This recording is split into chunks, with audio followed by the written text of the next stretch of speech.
evening, ladies and gentlemen, and welcome to another A24 Vibe discussion from A24 on the Rocks. Your vibe discussion this night will be Late Night with the Devil. But first, here's your host, the beautiful Kelly Kiska.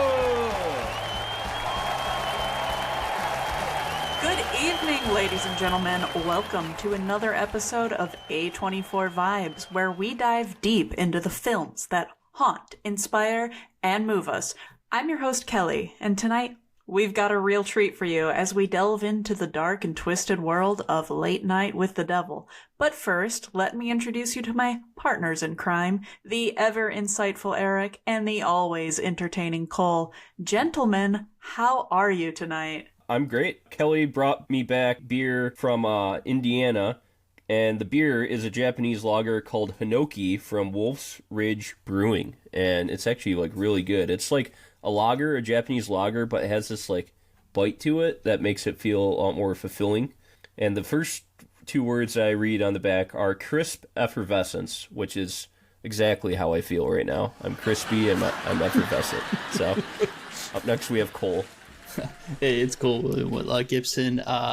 I'm drinking some Voodoo Ranger fruit troop. It's like 9%, pretty solid brew. I'm feeling like Andy Richter on the Conan O'Brien show. I'm ready to be entertaining and laugh at everyone's jokes and just be the guy on the side. You know, that is perfect, Cole, as we've brought a great show together for our audience tonight. Let's hear it for the audience. Tonight, I'm enjoying a timeless Manhattan. It's elegant, complex, and a little mysterious, which is exactly how I would describe the movie we'll be discussing tonight. Sounds Late like Night my with ex-wife. the Devil. Oh! Now, folks, this movie takes us back to the 1970s, a time of big hair, disco balls, and demonic possession. What?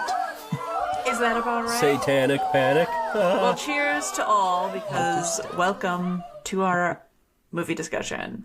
Okay, so Late Night with the Devil. We've all seen the movie at this point, and if you as the audience have not, it's time to turn back now. I hope that you go into it knowing nothing, because that's how I went into it. What I'll tell you about it, for those of us who hopefully now we're all friends here and we've seen it already, it's a movie. How it was described to me was that this movie, it's like a lost film that came out in the 1970s of this talk show that caused mayhem in the States. So when I went into it thinking, I was like, okay, so it's not all going to be in one set. It's about everybody going crazy in the 1970s. That's not at all what this movie's about. Eric, I saw this movie with you in theaters, so I know you had kind of a similar experience. You knew more, but I do want to ask Cole right now, what did you know before you came into it, and what did you think of it just generally? I had seen I wouldn't even call it a trailer, maybe just like a quick clip of the film, and just like a quick synopsis of, basically it was late night talk show host that does like some Ouija board stuff and things go awry. That was pretty much my only knowledge of it, and that also I know you two went and saw it and both said that you enjoyed it a lot and that I should check it out. So I actually watched this with my significant other probably about a month ago. And then I rewatched it again in preparation for this podcast, which I did enjoy. Definitely enjoyed watching it a second time. So that's great. Eric, what were your first impressions of this movie as well? First impressions are I love the aesthetic they make in this film, that like late 70s aesthetic, along with all the cheesy like talk show feeling, and you know, it goes right into that like campy horror vibe that everybody likes to. Not everybody, but you know, a lot of horror fans like. So it's like this great melding of like transporting you back into a different time with the satanic panic that came from that time, on top of like the campy horror that was also of that time in the late 70s and early 80s.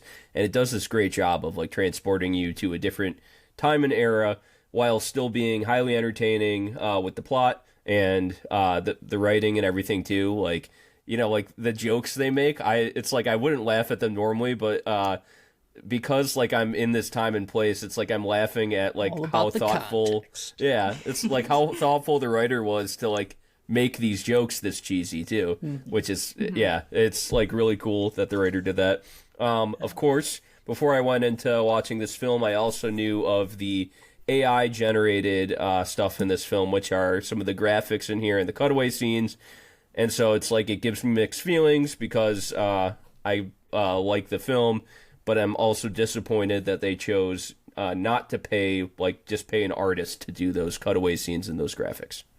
Okay. And I do want to talk about the AI aspects of it in a minute here, but I do want to right now give the flowers to our writers and directors. Have you guys heard of Colin and Cameron Carnes before? Not at all. Yeah, so these are brothers from Australia. What I also didn't know about this movie is it's a completely Australian cast. Which it seems that there's a big rise in Australian horror. Like, Yeah, talk to me. Yeah, Yep. Talk to Me with A24, our darlings, and also The Babadook is an Australian movie. But these brothers were highly inspired by 80s action-adventure movies. So that's how I thought that Cole would get a big kick out of this. For those who don't know, Cole is a big Carpenter fan. But they've also sourced Spielberg, Craven, Cronenberg as all inspirations as well. And we can see that through the practical effects of this movie. I think that's where that really shines. I don't know how I want to go about this discussion. If we want to just kind of talk about general vibes and people, or if we want to go chronologically. Any votes from the gallery? I will say, going off on a tangent, one of my things that I really appreciate about this film was how unique of a story and how this was never done before. Because I feel like horror movies, especially like ghost-related possessions, are all kind of a similar vein of like, a kid gets possessed, they bring a priest in. It's all like exorcism type movie based. And then this one took like such a cool, unique spin. And then you also have like the found footage films with the Blair Witch and Cloverfield and all that stuff. But it was like they took these two and combined them, but they didn't combine them in a way that I think everyone would have expected a found footage exorcism film to be. It was like just so different and so cool. So I just like really big props to whoever came up with that idea. And it makes me like, gives me a little hope that maybe there's still some unique new ideas out there instead of just people rebranding the same things over and over and over again. So yeah, the whole thing was shot at Dockland Studios, Melbourne. And I so agree with you that in all this time, there's not been a movie that, yeah, exactly as you said, where it's like, it's all in one studio. They even said in what I was reading that they treated the production of this movie as if they were making a talk show because it was all on set. So every day they come in and have these set hours. And I think that that's so interesting. And it's like a story contained within the movie because it's on set like that. And I think that one of the big first themes that I want to talk about then is like the media exploitation, but also the rise of late night TV and television being like the main form of entertainment in the 1970s. And Eric, you're a history guy. This movie starts with a big montage about what the 1970s were like. Do you want to kind of touch on why, if they're going to make a late night show like this, why would they maybe pick like the 70s to be the time? I think Johnny Carson was the peak of like comic late night shows, and I think he really peaked out in the 70s and early 80s. Previous to that, you had guys like Ed Sullivan, who would crack a few jokes, but they were more general like hosts. And Johnny Carson came on the scene, I think, and took it to a different level where the main focal point was comedy, and it was almost like it kind of created the diagram of a late night show, and that was, you come out and you give some jokes and you talk with the crowd a little bit, and then you bring out your guests, and that's like the setup that's been followed to today with Stephen Colbert and Jimmy Fallon, and then before them David Letterman and Jay Leno.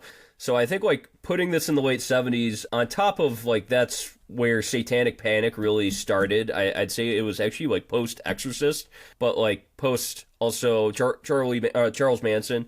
I call him Charlie because he's my friend. No, I'm just kidding. You know him personally. Hello, Charlie.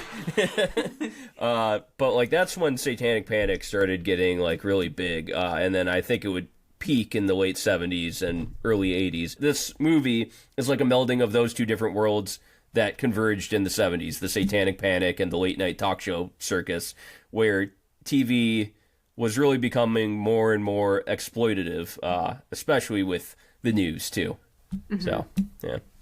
Cole, do you think that you would have been a audience member or a regular watcher of Night Owls? And how do you think Jack Delroy is as a host? Well, I know growing up, I was a big Conan O'Brien fan, still am. And it's okay, we forgive you. Whoa. Kelly doesn't like Conan O'Brien. You don't like Conan O'Brien? You don't like fun? Moving on. Happiness? I like Conan O'Brien, but Letterman was always my favorite. No, I actually don't like Fun and Happiness. Do you know my favorite movies at this point? True. Never mind. You love Office Space. I do like Office Space a lot. That's more of a relatable. Anyways. I would say that I probably would watch this, especially with like some of the weird craziness that they do in the show and kind of how he goes a little bit over the top on certain things that obviously lead to a series of unfortunate events for them. But I think I would probably, if I was in the 70s and my parentals didn't know or didn't care that I was up that late watching, I would probably be all about it. I like a good talk show, man. Makes me feel like I'm less alone. It makes my heart full and a little bit full with like, loneliness though. That is the void that it fills. I also think if you have like boomer parents, I grew up, my mom loved watching Letterman at night. If we ever stayed up like on the weekend, Friday, I think there was still Letterman, but if we ever even stayed up a little bit late on a school night, she'd turn on Letterman and that'd be like, I get to stay up a little bit later and this is the guy I have to watch. But like Letterman also started that kind of like offbeat, irreverent humor that I think became more and more famous today too. You're in Jack Delroy's shoes, right? And you're running a late night show and Carson keeps beating you. Are you going to the Bohemian Grove and making a deal? Probably not, no. I would probably be like, okay, I'm probably just not that funny. I'm not as good as Johnny Carson. I gotta go a different route. And like, okay, again, we'll go back to like Conan O'Brien and David Letterman. They actually kept, losing to Jay Leno. Well, Conan O'Brien was just on later, but Letterman kept losing to him. But like, they created their own paths and their own like unique sense of humor and ways of going about late night TV. And that's probably what I would have done. It's like, okay, I might never beat Johnny Carson in ratings, but I'm going to create my own niche that people will enjoy. And maybe people, I'd say Jack Delroy just like seemed like he got more and more extreme as he was losing in the ratings. I would have probably just reshaped my show a bit about, doing a different type of sense of humor maybe. So yeah, he started to take his show even before his wife gets sick in the movie. I think they start moving it to controversy, like an early Jerry Springer kind of situation. Really, Jerry Springer-esque. Yeah. Because, there was like a cut or just a scene of like two people fighting on the set and everything. And that's what they were trying to do with bringing on this parapsychologist, June Ross Mitchell, and her adopted daughter, Lily. So let's talk about the guests of this episode. What Jack Delroy and his producer decide to do is to get really extra controversial for Halloween night. And the lens that we film this movie through is that this is a lost tape that we're watching the originals of, and even the backstage, what's happening on the commercial breaks, which, just all the props to filmmaking to even think of that idea is such a fresh take on that. Yeah. But let's talk about the guests in the order they even come out. The first one who comes out, what was his name? He's played by Chris Stew. How good is it to have a medium like that who, honestly, even watching it the second time, it's like, is he actually tapping in even on that first guest? Or is he actually getting some frequencies? Cole, let's hear from you on Chris Stew. Yeah, I think they like wrote and he played that part perfectly, where half the time I'm like, this is the episode of South Park where they're talking about how mediums aren't real, and he's just like, does anyone have a letter P? I'm feeling, and then people just start yelling out names and stuff, and then you know, he kind of weasels his way into being a medium, but then at the same time he has like comes up with certain things that you're like, maybe he is the real thing, and then obviously it leads into more and more hectic craziness, and you know, it turns out he might be a little medium. But I really liked how they kind of really like leaned into the almost the shtick of like, you know, this guy doesn't seem, it's like, yeah, he seems not the best, and then they bring out who what was it was the next guest, the Carmichael. Yeah, he was the best. He's my favorite character. Yeah. Definitely. And I think that he's required as a character on there because what they're and what they're doing too is, even with Chris Stew, even by the end of it, I was just like, I honestly can't tell if he's still pulling my leg or not. And that's what the skeptic kind of fills that role.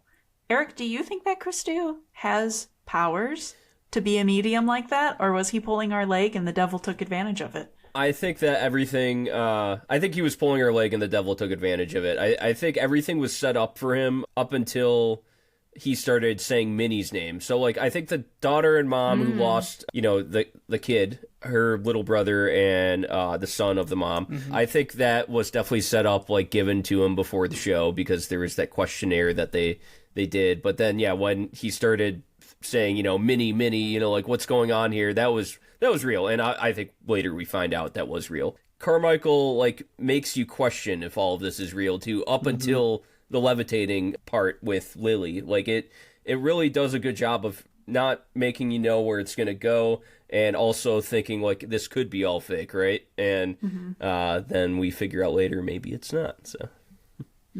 So after Carmichael comes out, and he has his moments, and like I said, he's my favorite character. He stays that way to the end. And the fact that he's like, I want into the Bohemian Grove too. He's just such a sleazebag. Let me in, especially the orgies. I fit right in. You're so funny. So good. But the main people who come out in this show are the doctor who writes the book, Conversations with the Devil, and Lily, who she has adopted and has also been a psychologist, doctor, caretaker.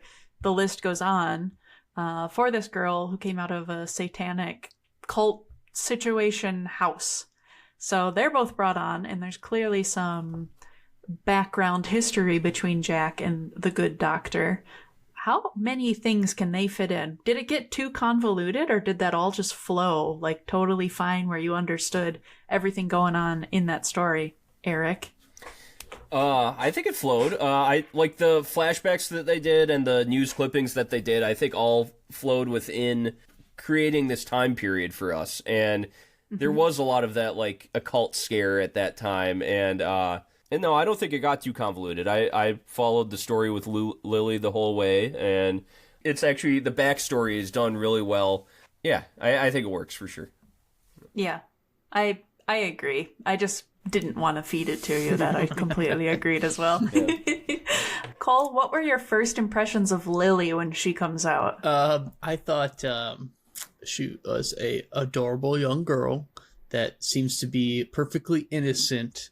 And like, I think she definitely played the like stereotypical girl that's gonna get possessed and turns into just like the most monstrous thing possible, like very, you know, Exorcist type level. But I thought they did a good job introducing them, and just again goes back to the writing and set design and the overall feeling and vibe of this film, where just it all like makes sense and all kind of runs together perfectly. And even those cuts in between shots and stuff like that, they are still in character in the movie, but they're out of character from the show. And they're like, all this stuff's going on the side, and you know, they're doing a live TV show, which always seems very stressful and hectic. So, but yeah, no, I thought Lily and her caretaker, Dr. Piper, I think, or June Ross Mitchell. June Ross Mitchell. She was awesome. Yeah, they were pretty awesome. I think that also that book, Conversations with the Devil, it's based off of a book that people say started the Satanic Panic. I would say it like really set it ablaze in 1980, and it was a book called Michelle Remembers, and the author was a Canadian psychiatrist named Lawrence Pazder, and he interviews a psychiatric patient named Michelle Smith. She claimed that she grew up with satanic ritual abuse from her parents, I believe. It was all discredited, though, and this came out in 1980, and it, like, set the Satanic Panic, like, really on fire in the United States, and that's, like, after it really, really peaked. And I think that this book was trying to, or Conversations with the Devil, they probably thought of that from this book, from Michelle Remembers. Yeah, pretty I cool. definitely, I would certainly think so. I was just going to mention when the interview first starts with June, Jack Delroy says, "You call yourself a parapsychologist," and she stops him immediately and says, "I call myself that because that's what I am." And I was like, that's just like that little like kick of like 1970s like feminism that just is thrown right in there real quick. And I just had to give the shout out to that, because within everything else that's going on in this movie, and even with my leading question, Eric, is it too convoluted? They're able to take a lot of things all going on at once and keep it like totally something that you can follow, and to have these little breaks of comedy and have these breaks of, psychological thriller. So not long after this, June is convinced to perform not a exorcism, but she's going to tap into Mr. Wiggles, who lives inside of Lily. What did you guys think of that? I mean, the fact that she asks the whole audience, you all need to be able to play along with this. It seems like Lily has a goal, too. She's staring straight into the camera. She's highly aware that there's lots of people watching. She knows a lot about Jack in the background. How were your guys' feelings? How are your guts going into the fact that she was going to talk to Mr. Wiggles? Cole, I'm always doing Cole and then Eric at this point. It's easier when it's just the two of you. So go ahead. Mr. Wriggles. Mr. Wriggles. It's spelled WRI, GGLES. Anyway. What movie was it that's not A24 movie at all. It's the, How Much for That Doggy in the Window, the one with the waggly tail. They're always going, is it waggly or is it wiggly? And they're going back and forth. That's me in this movie with Wiggles versus Wriggles. I never know which one it is. For a sec too, so, yeah. Understandable. Okay, so Cole, what did you think about that exorcism scene? Were you afraid of what was going to happen? I think they did a very good job building the tension and setting, like, you knew something was going to happen. And the actress that played Lily, her ability to turn it on and off very quickly, and also just like set the tone with her this almost like the dead silence and staring and switching over to her I guess possessor was pretty awesome. I thought they did a very good job. And again, it's one of those things where every exorcist possession type movie, you always wonder how they're gonna do it and how they do that transition, so to speak. And again, this is what kind of a cool take on it, where usually you don't see a film where they're trying to awaken the demon inside of the young child to bring it out. It's usually, we gotta get this thing out of her.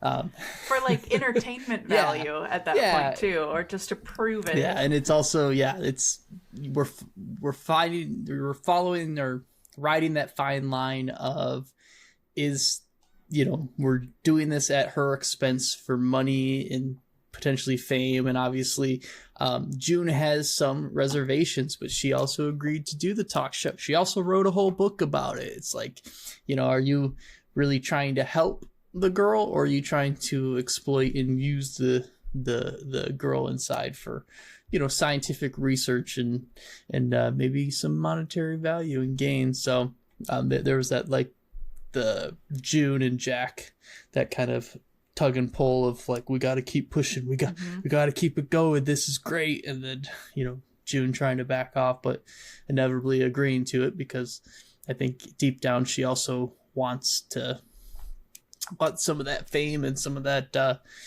acknowledgement, especially some like what you mentioned in the 70s with her being the parapsychologist, or calling herself that. I'm sure she's very annoyed at being ridiculed behind her back, especially being a woman in like a scientific type field in the 70s, and also dealing with the occult, so to speak. So a lot of interesting story arcs, but again, done very well. And what she is doing kind of mirrors one of the themes of what Jack Delroy is doing, which is how far are you willing to go for fame? What are you willing to sacrifice for fame? Yep. And I think for his story, it's more clearly about like a deal with the devil. Whereas with June's story, it is actually something that might be more real to today, where what are you going to subject maybe a child to and still be able to profit off of it while trying to do a good thing, where there's a lot of gray in between. In this case, it's, taken to the next level because Lily clearly does have a demon residing inside of her. Yeah. But Eric, that kind of controversy that I say right there, Carmichael brings up as well, where he says, June, I think that you basically made Lily believe this inside of her. Eric, did you consider that as a possibility at this point in the movie, or did you think fully Lily has a Wriggles in her brain? When the first initial meeting of Mr. Wriggles, I thought, it was all true. But then when Carmichael pulled the hypnosis stunt, yeah, it definitely actually made me question everything. It definitely made me think he's probably going to prove, hey, this was all just some hypnosis by Dr. Mitchell, or Ross Mitchell. But yeah, I think it does such a great job actually of going back and forth on it. And especially with that scene with, who's the... Gus. That scene with Gus. And I can't understate how great the special effects are in this film. I'm pretty sure it's all practical effects. Yeah, pretty much. Just like Cole likes. Yeah. And it looks so good and campy and awesome. It definitely sells me that these scenes are happening, and then Carmichael definitely tries to bring me back down to earth. In my head, I'm like, well, it can't end this way. It can't end with him just disproving everything. And it definitely gave me a back and forth there. Yeah, have you guys ever seen hypnosis in real life? No. Yeah. Mm-mm. At my high school graduation, all-nighter, they actually did it to 3 people. Mm-hmm. Yeah. How did it go well? Seemed real. Yeah. Well, it seemed like they generally didn't remember anything that happened, and that, he made them do a bunch of embarrassing stuff, rub their belly and do weird stuff like that. So, things that obviously these people would never want to do in front of a gym full of 400 people. So, yeah. Yeah. I've seen it too. It was probably a similar type person at college, and he had probably a crowd of he probably took 15 people on stage. And the most memorable thing for me was that he made them think that the whole audience was on fire, and that the whole venue was on fire, that their shoes were a gas mask, and they needed to save everybody, and they had to do it in slow motion. So all these people got up with their shoe, they took their right shoe off and started putting it on people's nose and mouth and telling them to breathe, and they're all moving slow-mo to do so. And then he just snaps them out of it, and they walk back to the stage. And at that point, I always thought it was BS, and then I saw that, and I was like, there's no way all of them are in there, and all of them are actors. There's some actual things behind that. And I like that they do that in this movie. I like that they show in reverse on the TV, let's see what it actually looked like. Let's see who was actually under hypnosis. And some people in the crowd aren't, but like Carmichael says, you're all a very suggestible bunch. And I think that that's a greater commentary for people who watch a lot of entertainment and a lot of TV. And another theme of this movie noted is that there's this thin veneer that exists between reality and television. And I quite like that kind of theme. I don't know if you guys kind of want to talk on that too. There's another A24 movie that's in theaters at time of this recording called I Saw the TV Glow, which also touches on this theme. And Eric, I know that you and I saw that movie. Do you see any similarities between these two films? I mean, I guess the love of TV is noted, but the other general themes of those films probably don't connect at all. But the thin veneer between reality and television, I can definitely see that the comment they were trying to say, like with the crowd saying they're very suggestible. It's like, yeah, these people that are so into watching TV and, late night TV too, it's easy to trick them into believing everything that's going on. And it's the same with even like reality TV today, not knowing how much is acted, set up, or how much is real and how much is actually these people's lives. And that's always been the magic trick of TV, and I would say even film too. Like there's kind of a magic trick of getting into the world that they're creating and believing everything in it. And if you aren't properly tricked into this world and brought into this world to where it makes it believable to you, then you can kind of see right through all the acting, and it makes everything look really cheesy and lame. So there is definitely a magic trick involved, I would say, just in making people believe in entertainment and media, for sure. Mm-hmm. So, yeah, that's well said. I have nothing else to add. I'm just tasting that wine that you poured. Thank you. Delicious. So, Cole, at this point, when Carmichael says, let's watch it back, let's watch the worms back coming from Gus. Also, how amazing was that? I was like, at that point in the movie where the worm comes out of his eye, I went, Cole's gonna like this movie. Yeah, I mean, because it reminded me of The Thing. I love practical effects. I loved that scene. I loved it because I hated it because it was so just like grotesque and just like over the top. And this whole movie, that scene is probably like the worst scene in the whole thing of just like visceral of watching, because you're just like, this is absolutely disgusting and atrocious. But I thought they did a fantastic job.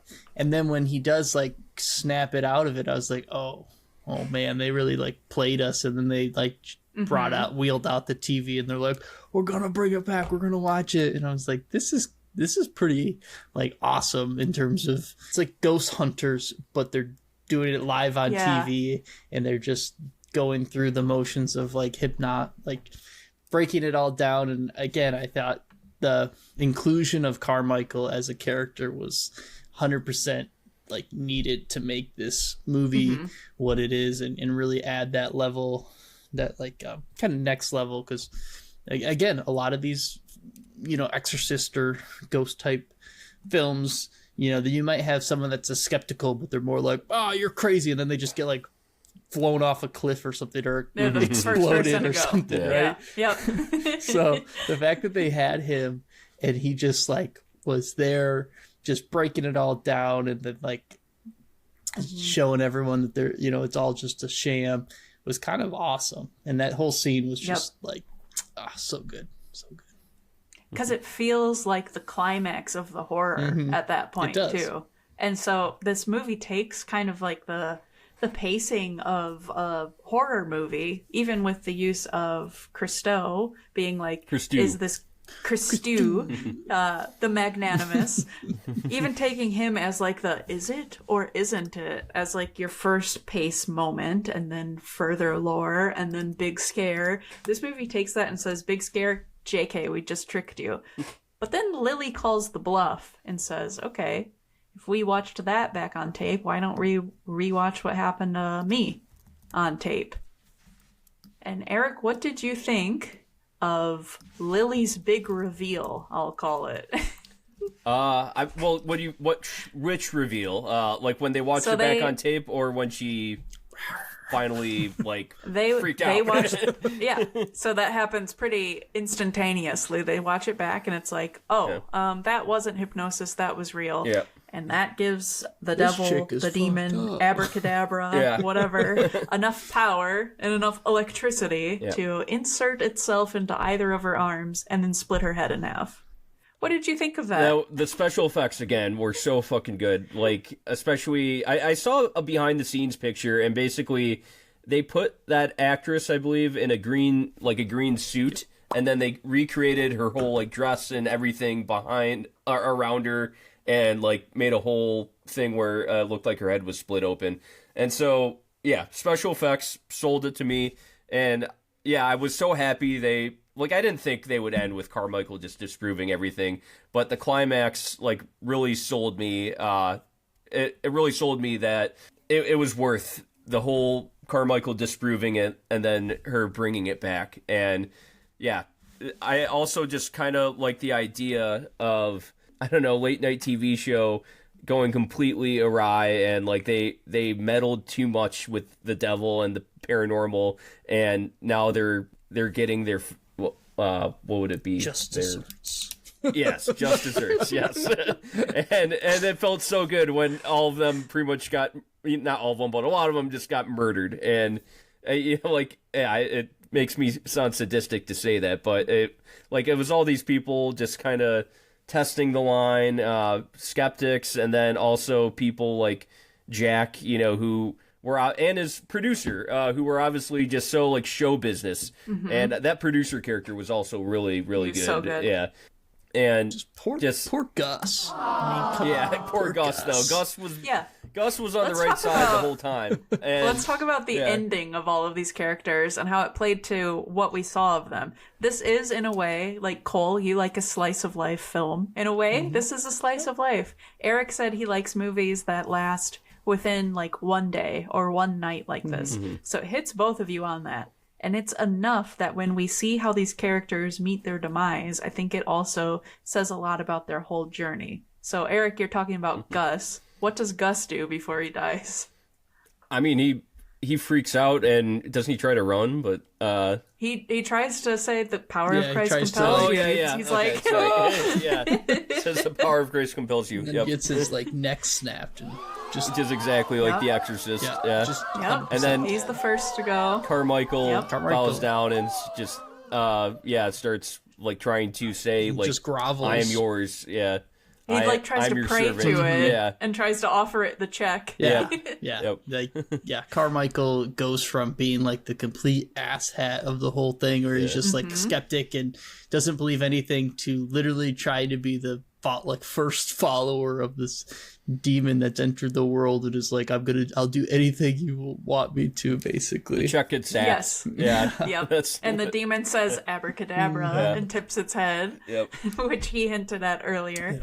June gets her talisman, is what ends up cutting her throat. The one thing that she thought would protect her from the evil that she's meddling with. And Jack runs for it. Or does and he enters what? Does he enter TV, never ending? Does he enter a long dream?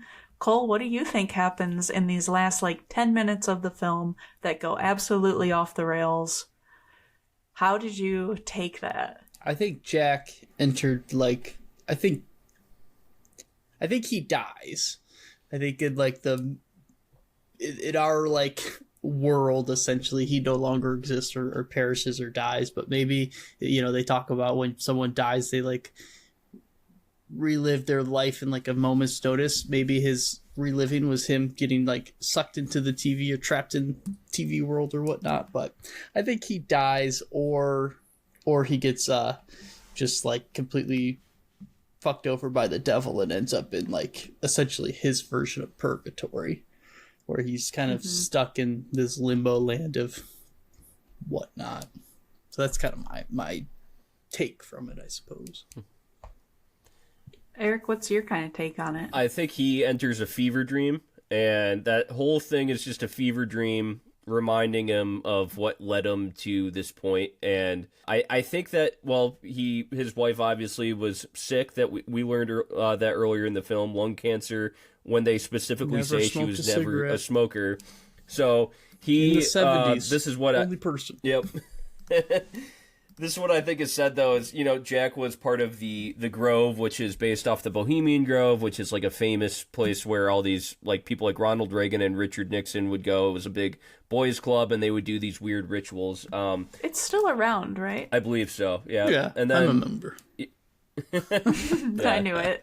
And so he definitely sacrificed his wife for the fame and success of Night Owls. And I think he got that fame and success of Night Owls, but he did not get the fame and success for himself. He got the fame and success for his show, but he didn't get it for himself. And I actually think he lived at the end. I think he got pulled out of the fever dream right as he was stabbing Lily, and he saw like, oh, I sacrificed my wife so my show could get big, but I'm going to get left by the wayside. And you hear the cops coming in the back, and, I think he's actually going to get blamed for all of this, and then his show will live on in infamy forever.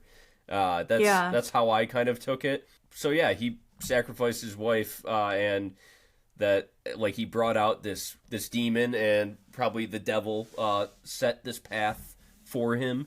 And he got his just desserts, as we keep saying for everybody else too. They all get their just desserts. And that's what I think the ending is like one by one, these people just kind of reap what they sow. Yeah. I'm part of that kind of mindset too. My first impression, and I guess it still lives with me, I do think that there was some okay. All of this aside, here's what I think would happen. Is what happened. I think that Jack snapped. I think because the whole hypnosis thing was so fresh on my mind, I feel like he has maybe been in a state of hypnosis ever since he went to the Grove and made this big deal and signed this contract with UFC or whatever the heck it was called. And that he had to make this big sacrifice to, as Lily said, I think you're going to be really famous soon. I think that he killed everyone on set. I think that he did all of it. I think that he imagined everything that happened in front of him, and now he's going to be put in an asylum for the rest of his life. And I think that he killed his wife, too, because of the fact that in the shots where she does have lung cancer, her lungs are all messed up, I think maybe he had done something to her in order for that previous episode of her coming on and talking to him was their most highly viewed episode.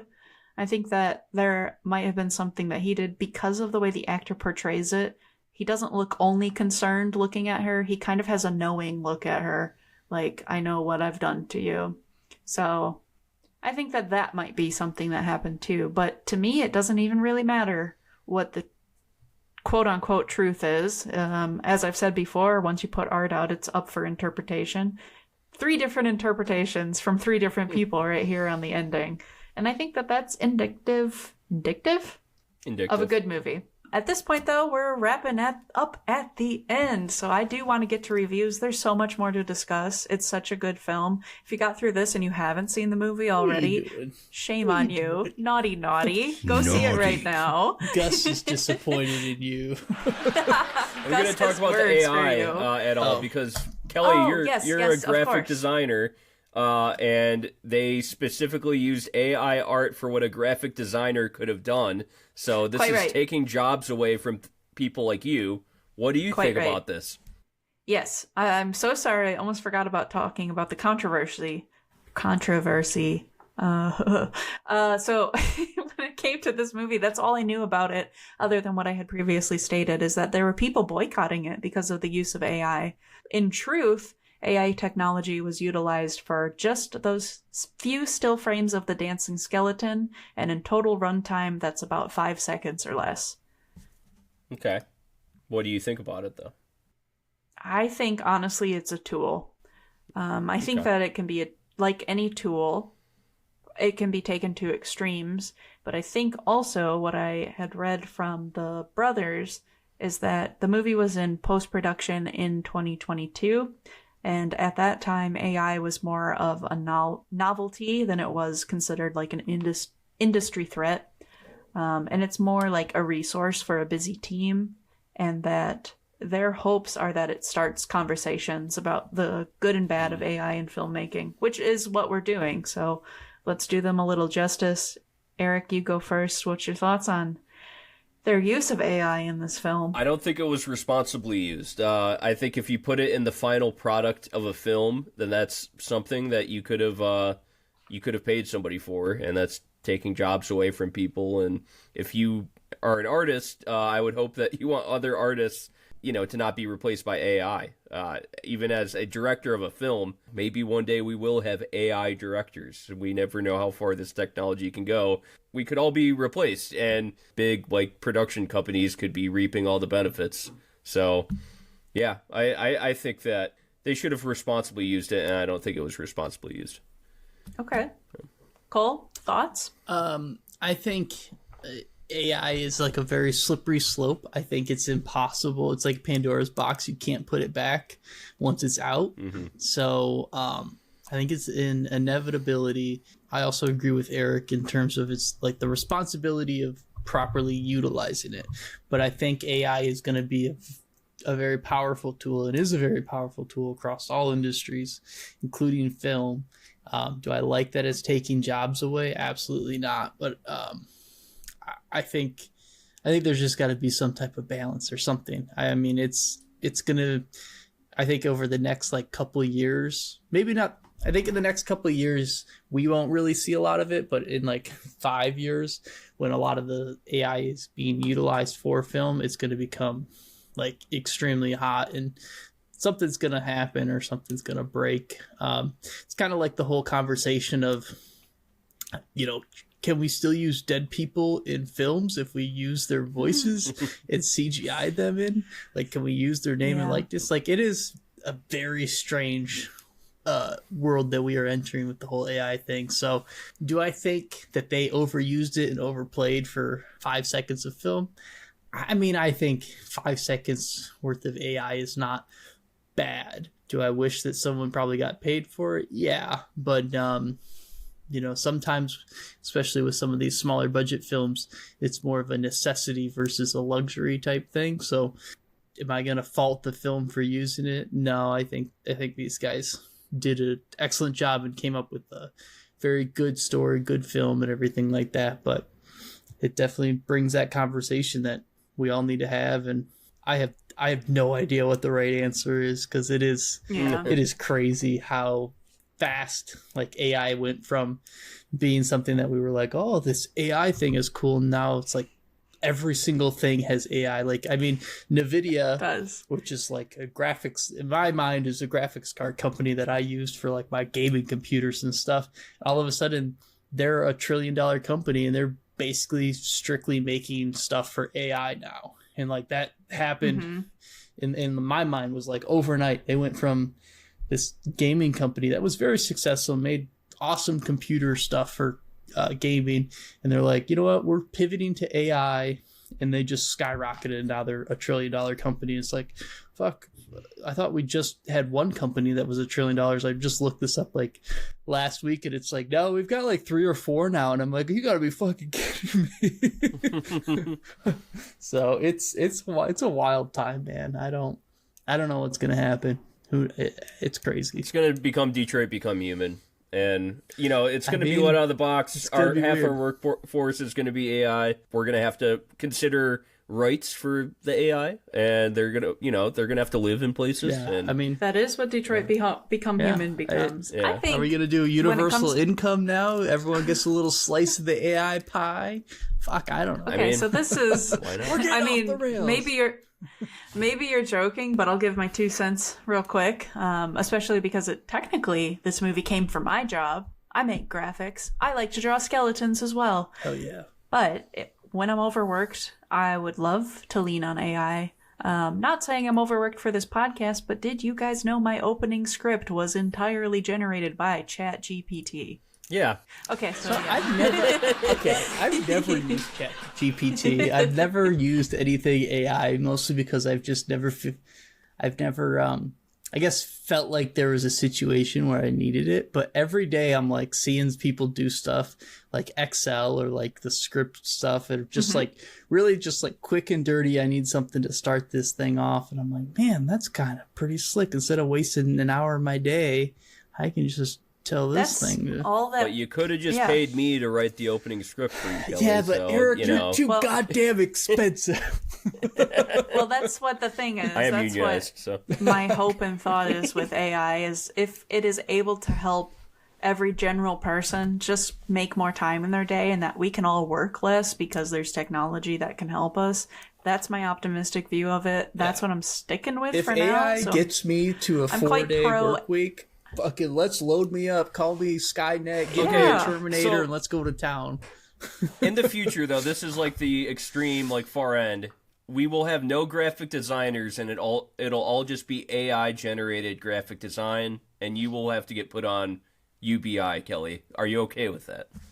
I would be okay with that. I have other things that I can do that computers can't. Okay. And honestly, if my job is telling Interesting. the computer what to do because I have a human eye and it has a ability to create what I describe to it, that's all that it needs. Yeah. And if I'm still, that would be the other thing, is that the people who pay people need to still pay them a livable wage, you know? Yeah. And then let AI fill in all the gaps. But don't replace people See, that's for it. where- Let people use it. Don't replace them for it. I That's think, my like, thoughts. okay, like, there's no graphic designers, right? Let's just think about this world, and it's all just AI-generated graphic design. All the graphic designers get put on UBI, but then the CEOs of all the companies that use the AI are still reaping tons of, even more money than they ever got before. Well, that's like a ever in their whole other life. conversation of just It creates CEOs making crazy wealth inequality. Yeah, I mean we're already at crazy Yeah. wealth and inequality, right? Yeah. It's So, gonna like, get worse if we it's just gonna get use worse AI no for matter all the workers. what. Like we're at a point where the factory and the machine, watch, the machine is rolling and it is not stopping. So like I don't know, man. Unless you can build an AI CEO that just sends an email and tells people, "You're Why doing not? a good AI job." CEOs would be great. Yeah, I mean, fucking, I don't, who knows what CEOs do. That's where they will cut the line. It's like, oh, hey, wait, an AI could actually make amazing decisions for companies and make them tons of money. We don't need an actual CEO. Then they will actually get scared. You Okay, know? let's hard stop this conversation now. Yeah, we're going down a rabbit hole. All right. Yep, but that's what the brothers wanted us to do, Yeah. so you're welcome, Sons of brothers. We'll bitches talk about it making more me in think. the future, but we're done for now. Yeah. We have a podcast to finish. So let's just give a rating for this movie. We don't have it. We don't give it a have to 5. make it long. Well, A through F. A through F. Just fucking- It left me speechless. I was like 5 out of 5? I think give it a 5-er. That's just solid. Throw 5 on it? I'll tell you guys first. Here's my bullet points. I'm not even gonna extrapolate. I love films covering media exploitation. I love a highly stylized movie. This time it's the 70s. Love the practical effects. The realism makes horror feel better. Love the skeptic character. I think he's a necessity. AI generated.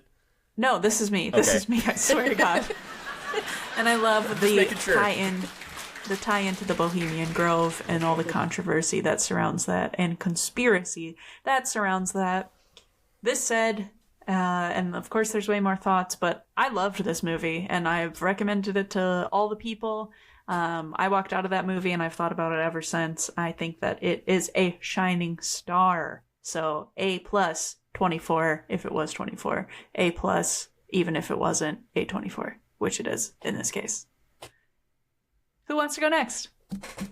Oh, okay. I'll go next. I definitely think, like I was saying, the melding of like the 70s horror aesthetic with like the 70s like late night talk show circuit with, that whole feeling of like satanic panic. I mean, that got really big in the 80s, but like was there in the late 70s and the start of that.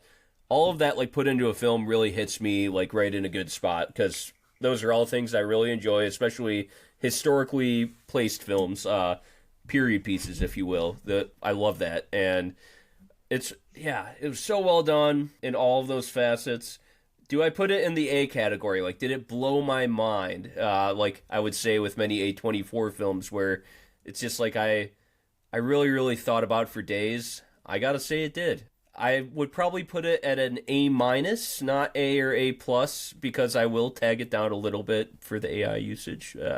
But it was an hour and a half horror film that hit me right in the right spot. It doesn't, just completely blow me away. I did think about it for several days after, and it created this big conversation about AI usage in film. So it did something that created a discussion, which I always give props to filmmakers for that. So yeah, probably an A- for me.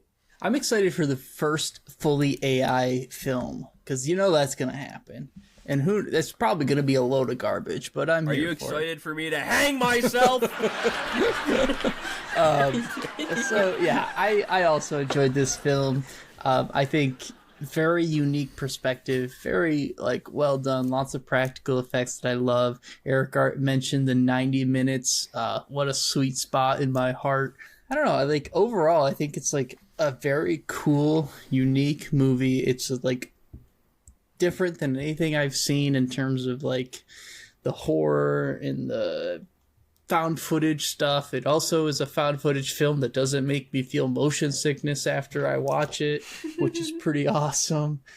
I don't know. I think there's not a lot of bad things I can say about this film, but it didn't hit that itch of the A+ category, right? I still think it's an A, but I don't think it I don't know. It didn't have maybe that I don't even know what the words mean, but the je ne sais quoi, everyone always says that. that is what you say, actually. So it just didn't have that for me, so I can't give it that high of a rating. I think I'm probably in the same camp as Eric, as an A-. I really like it. I think it's very cool. I hope that these guys go on, maybe get a little bit bigger budget. Maybe A24 gets involved and let's go. They make something really, really cool and special. But for a film that kind of came out of nowhere and they nailed it. It's awesome. Good film, good vibes, good times. Okay, so fun fact, Cole. Yes. The narrator of this film was in Starship Troopers. The narrator was Michael Ironside, who plays he's the Gene teacher. Rezek, the teacher. Yeah, that was the narrator. Hell yeah. Michael Ironside's awesome. He's also Sam Fisher from Splinter Cell. Pew, pew, pew. Little video game action. Nice. So, yeah, I know who Ironside is. That's a great name. Old And then, the Ironside. lead actor, I knew, right when I saw him, I'm like, I definitely know. Yeah. Oh, he was in The Dark Knight, Yes. and he was at the front. He's also Polka Dot Man from the Suicide Squad. Yeah. He was one of Ant-Man's friends. Yeah. And he was in Blade Runner. He was at the front of the police army. Didn't he? Did he shoot Commissioner Gordon in Dark Knight? He was. He's one of the Joker's henchmen. Yeah. He's a Joker henchman. Mm-hmm. Yeah. But And he was also in Dune. oh yeah. Nice. oh, David. So he's been around, and I think we're going to see him in a lot more things because he did a really, really great performance. I thought he was amazing. All these actors. Happy to see him in a leading role. No notes for anyone. Everyone ruled. rock and roll. All right, dear audience, and thanks for tuning in to another episode of Late Night with A24 Vibes discussion. This monologue is not given to you by AI. This one's all me. Thank you again so much for listening, for supporting. If you want to support us further, we will always accept a rating of your choosing, hopefully 5 stars, on whatever podcatcher you use. You can follow us on all the socials and definitely watch our reels because Eric is making them and he is making them fresh. Making some bangers So- out there. Nice fresh Please do reels. enjoy. Thanks again for listening. We really appreciate you, and we will see you in the next one. Bye.